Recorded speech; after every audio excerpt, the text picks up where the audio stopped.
This is Matthew Kratter's Bitcoin University. Today I want to talk about the strategic Shipcoin reserve or the strategic crypto reserve. Don't say you weren't warned. We spoke about this on January 24th of this year in this video with this lovely thumbnail. And in this video I discussed how thanks to the noxious influence of shipcoiners like David Sachs and the Ripple guys, the US may be looking at a strategic crypto reserve rather than a strategic Bitcoin reserve. And my fears came true yesterday when Trump tweeted this or did this on Truth Social. A U.S. crypto reserve will elevate this critical industry after years of corrupt attacks by the Biden administration, which is why my executive order on digital assets directed the Presidential Working Group to move forward on a crypto strategic reserve that includes XRP, Solana, and Cardano. I will make sure that the U.S. is the crypto capital of the world. We are making America great again. And then a follow-up post, and obviously Bitcoin and ETH as other valuable cryptocurrencies will be at the heart of the reserve. I also love Bitcoin and Ethereum. This was quite depressing. Bitcoin as a secondary tweet right here, or secondary post grouped together with Ethereum as sort of a mere afterthought for Trump. Just as disinterested and condescending as Trump when he was at the Bitcoin conference in Nashville said, have fun playing with your Bitcoins and whatever else you guys do. Please don't shoot me. I'm retarded. Prove it. We're building a strategic crypto reserve that includes XRP, Sol, and Cardano. That pretty much sums it up. Is this art of the deal negotiating tactics where you, for example, ask for lots of different cryptos and then scale it back to just Bitcoin? I don't think so. Probably not. Is this 4D chess to distract from the U.S. buying tons of Bitcoin? Probably not. The U.S. doesn't even have money to buy Bitcoin unless it revalues the gold or Congress passes some spending. So it's very unclear where the money would be coming from anyway. So it's very unlikely that this is art of the deal negotiating or 4D chess.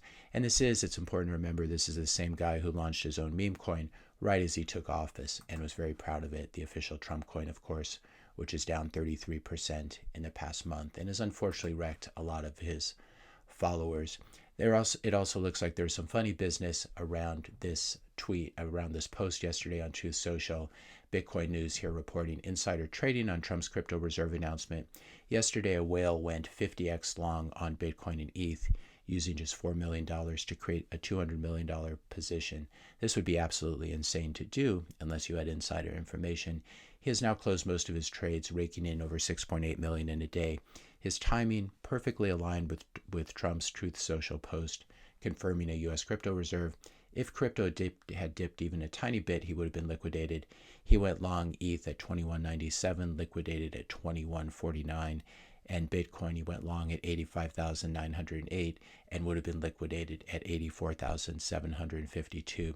So this is only something you would do with this much leverage and with this much money on the line, basically creating a synthetic $200 million position. You'd only do this if this were some sort of insider trading. It could have been Eric Trump doing this in his tweet here in his post saying, I love the genius of announcing a strategic reserve on a Sunday when traditional markets are closed and Wall Street sleeps. What he could have added is, of course, there's very low liquidity at this point over weekends, and this is the time you'd get the most bang for your buck, and especially if you're doing insider trading. It's not technically insider trading. I don't think there are rules against this, but it's highly unethical to do something like this.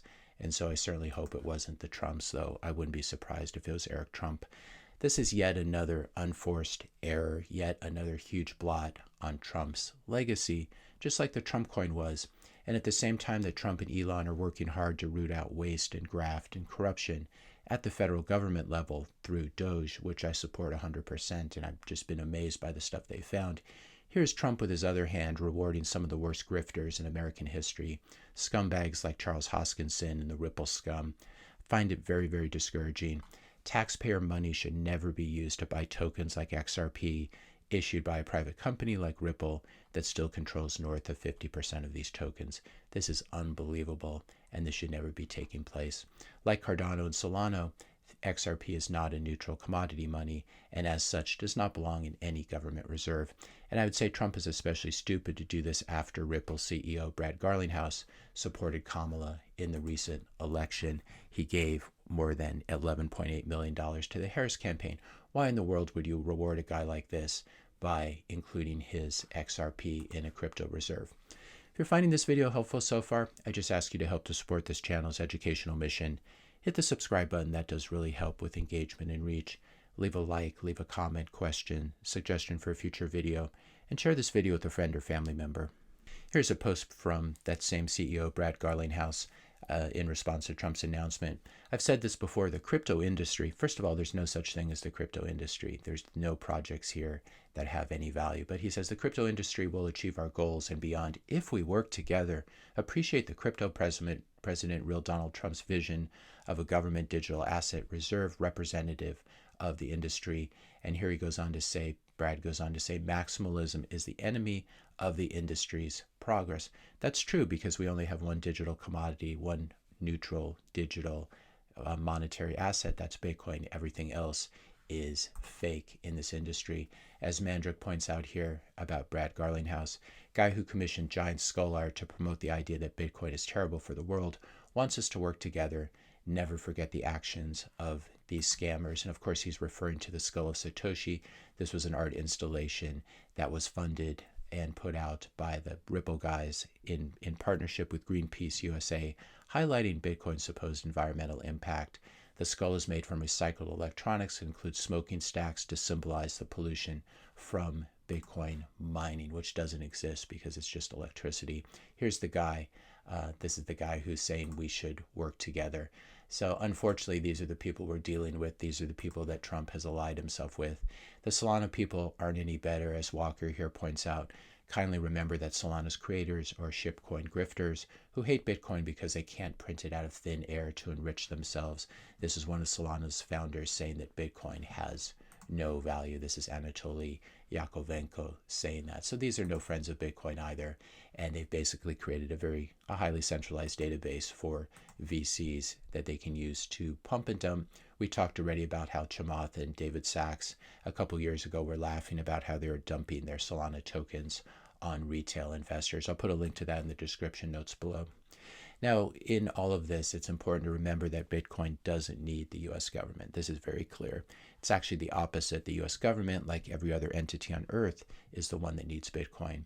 If the U.S. government can't figure this out and chooses to waste money, taxpayer money or printed money that it doesn't even have on crapcoins, then other more intelligent governments like Bhutan and El Salvador will be more than happy to buy up all the Bitcoin, just like they do with land and gold and other valuable commodities.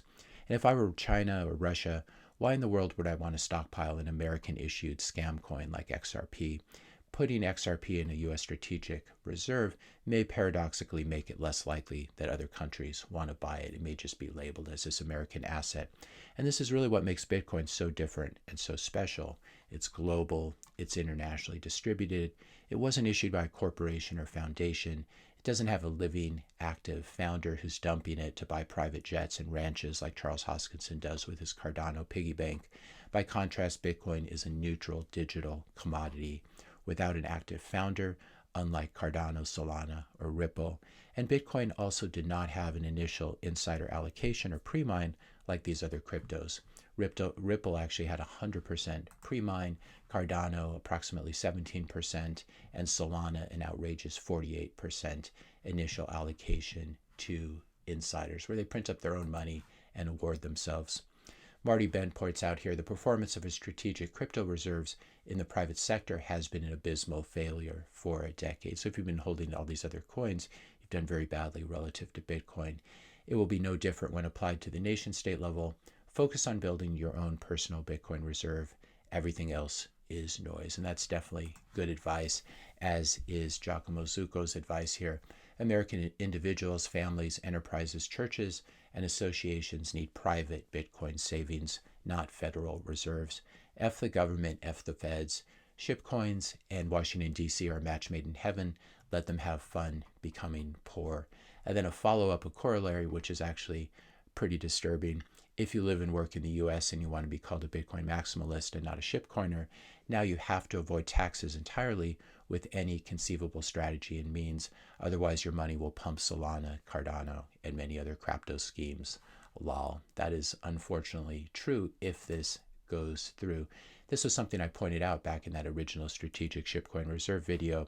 I said it makes little sense to hold digital assets that are expected to continue to lose value to Bitcoin forever. And I also pointed out I don't personally care if the U.S. ever gets a strategic Bitcoin reserve.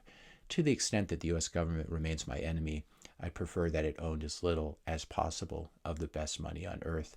That's why my focus has been number one, free Ross Ulbricht.